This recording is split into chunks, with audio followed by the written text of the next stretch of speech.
Okay. Appreciate your time, Greg. So now we'll get to a little bit of the fun stuff. I think the viewers will appreciate this. So, guys, Greg has been doing this since 1995, works for 247 Sports, is one of the best evaluators in the country. I mean, if not the best. I know you got teammates, and those guys are good at what they do, too. But out west, for sure, it is GB. So I asked him, hey, man, who are some of the best prospects you have evaluated? And the names on his list are outstanding. So before I get going, Greg, I just want to make sure you can see this. It's paused, but you can see this.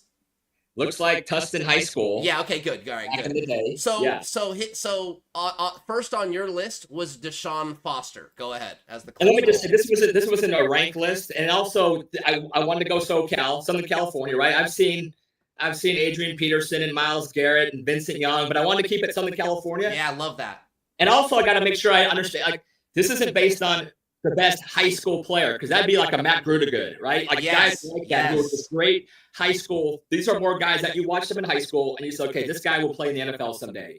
And so for me, Deshaun Foster, Santa Margarita. It's funny, two of my top 5 guys were in this game right here. I know everyone says I was at that game, but I actually was at that game.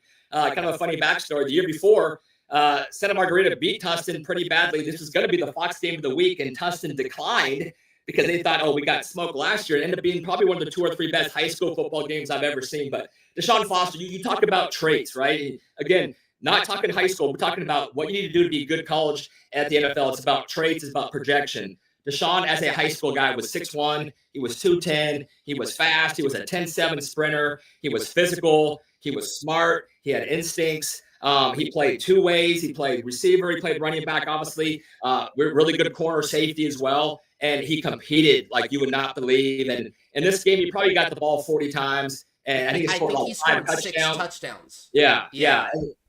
One of the best performances that I've ever seen. But if you literally, you call it again, cliche time, but you call it a box checker. There was not really, I could find a weakness in almost any high school football player, but look at Deshaun as a high school football player and what a great running back has to have, right? Vision, contact balance, physicality, long speed, short area burst. Deshaun had every single check box that you want to see. And like I said, really special talent. As we know, Deshaun Foster went on to play at UCLA, is now the UCLA coach. I want to say most of his NFL time, Carolina Panthers. Does that sound right? Might have jumped around a little bit and had a cup of Gatorade with some other teams, but I remember him, man. I remember him because I was an SC fan growing up, and that's why I'm kind of excited about one of your other names down the line, who's now back in Southern California, so to speak. But but Deshaun Foster for Greg Biggins. Okay, the next name you gave me was Desean Jackson. Now, this is like a whole different kind of athlete, so go for it. So, probably the single best high school performance I've ever seen in one day was Deshaun Jackson. And again, one day we were doing a Nike 7-on-7 tournament at USC, and Long Beach Poly beat Hart High School in the final. That same day was an area code baseball tryout, which Deshaun tried out for, and he made the team. That same night, again on the USC campus, there was like a ludicrous concert, and then there was like this fastest 40. We did like this big old fastest 40 competition. And he came in second place. It's killing me that I can't remember the guy he lost to, but he ended up being a track guy. He went to USC. But in one day, you saw him win MVP of the 7-on-7 tournament against Hart. No one beat Hart back in the day in 7-on-7, right? Area code baseball, played for the Brewers, and he was a legitimate MLB guy. And then that same night, came in second place, ran like a 4.32, some ridiculous 40 time. Again, talk about just being special, talk about the traits. Maybe one of the best deep ball catchers of all time. You're talking the NFL, but he was actually an exceptional corner. Also, didn't play a ton of defense, but when he did, he was exceptional. But his speed was different. You talk about guys that have kind of like that game-breaking speed, and then there was Deshaun Jackson's speed. Whoever the fastest guy was, he was always a little bit faster than that guy was. After the catch ability, and for me, you watch a receiver, everybody can catch the ball and get tackled. For me, what do you have that's special? Can you make 3 or 4 guys miss?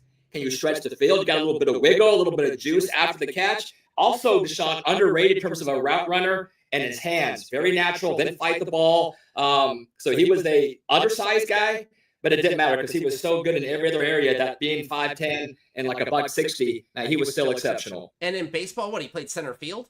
Yep. Yeah, man.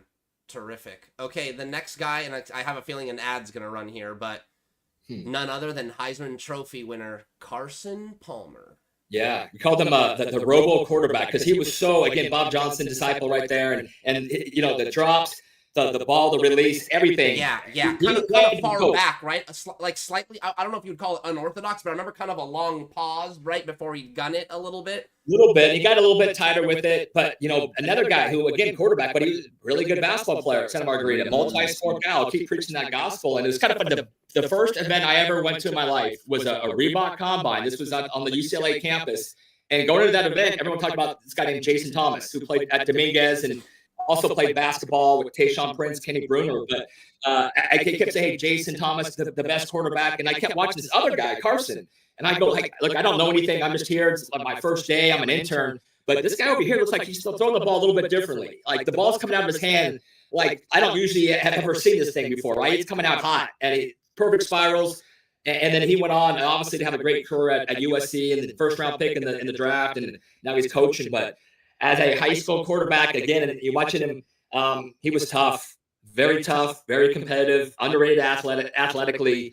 But he threw the ball like an NFL guy as a high school quarterback and had an NFL frame as a 17-year-old. So loved watching Carson.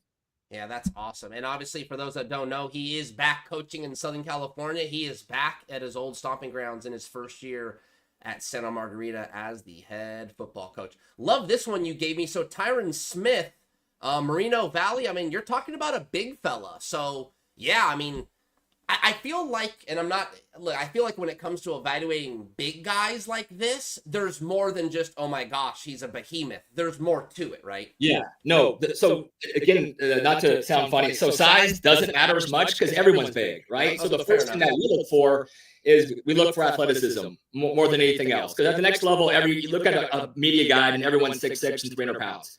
So I remember his old coach, Pete Duffy, who I still talk to, at the time of the Nike camps, we didn't allow underclassmen. It was only for rising juniors.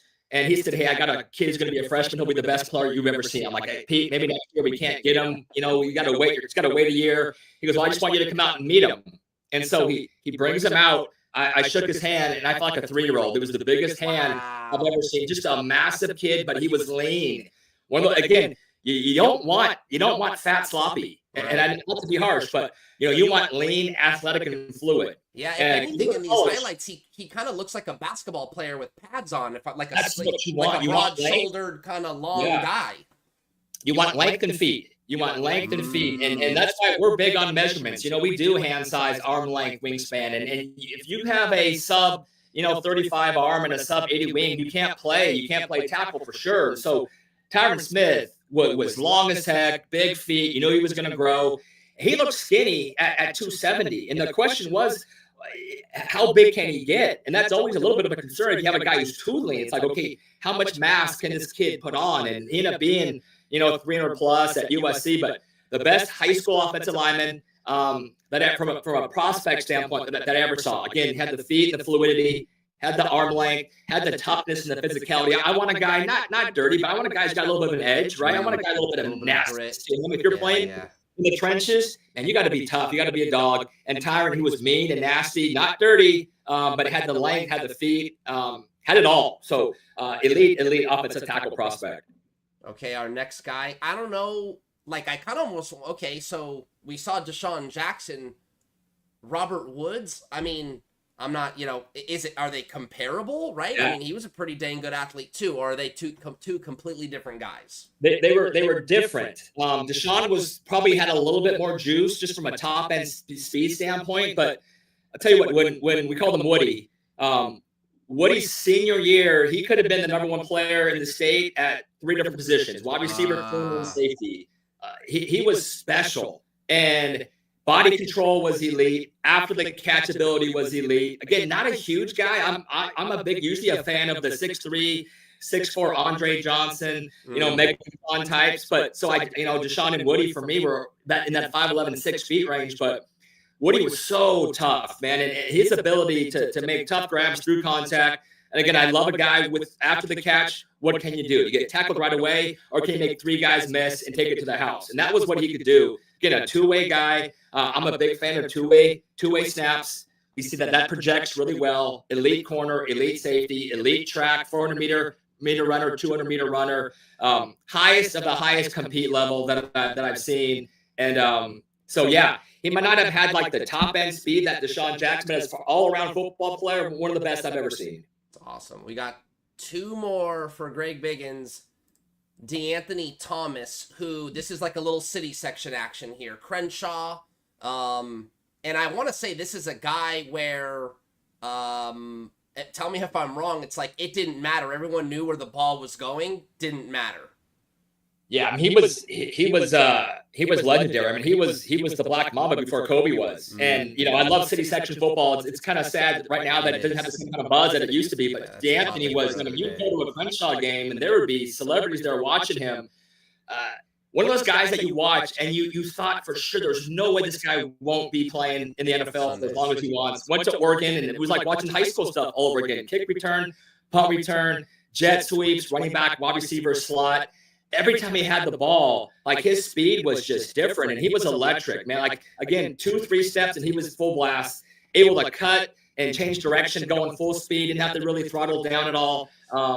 I thought he could have been an elite corner prospect if you want to go that route, but with the ball in his hand, DeAnthony was probably one of the most, I don't know if it's the correct word, the funnest player I've ever seen. Okay. I loved his style and his ability to take it to the house from anywhere on the field. Yeah, I like that. So he was kind of like box office.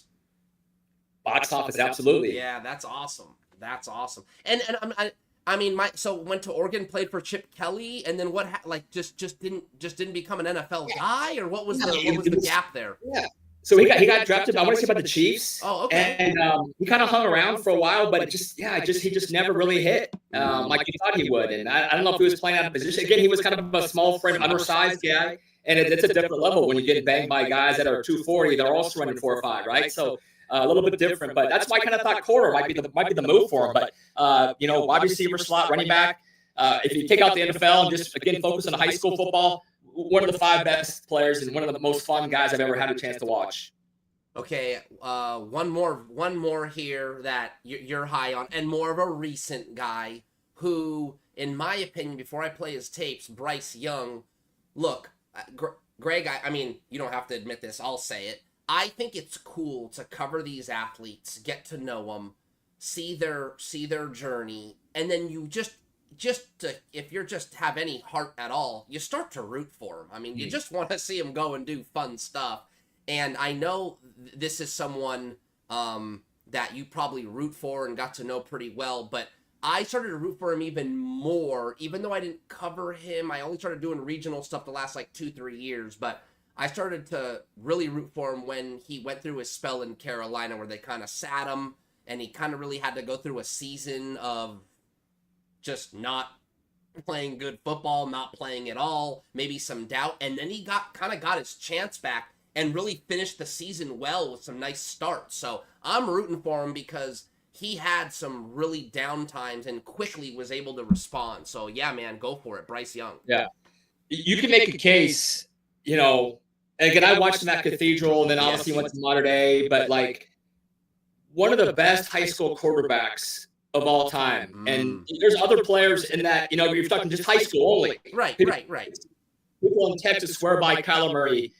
Tate Martell at Gorman never lost a high school game at Bishop Gorman. But Bryce Young, and again, undersized, over the last 10 years, there's only been 4 quarterbacks drafted under 6 feet over the last 10 years. So you better be really, really, really good. And we'll all get hit by parents saying, hey, Bryce Young is doing this. What about my son? And you're going, no, your son is not Bryce Young. I'll be blunt. Yeah. So I would say, man, if you're an undersized quarterback or an undersized edge rusher or maybe a linebacker who's not super, you need to be extra special in every other aspect of the position.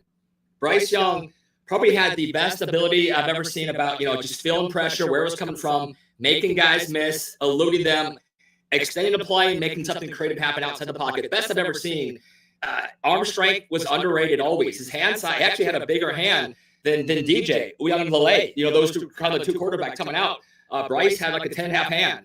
So he could grip it and rip it. Again, basketball background before he got to high school. So you see some of those no-look passes that he was doing out there and the vision he had. I think a lot of it was a point guard basketball background that he had, but so competitive, just so tough. You see some of the shots that he takes, and he doesn't flinch, man. He stands in there and smiles. at the guy who just drilled him. So deep ball accuracy, timing, anticipation, he had all of that at the highest level. So if you're going to be 5'11" and 170, again, you need to be great at anticipating, at throwing on time, at making guys miss.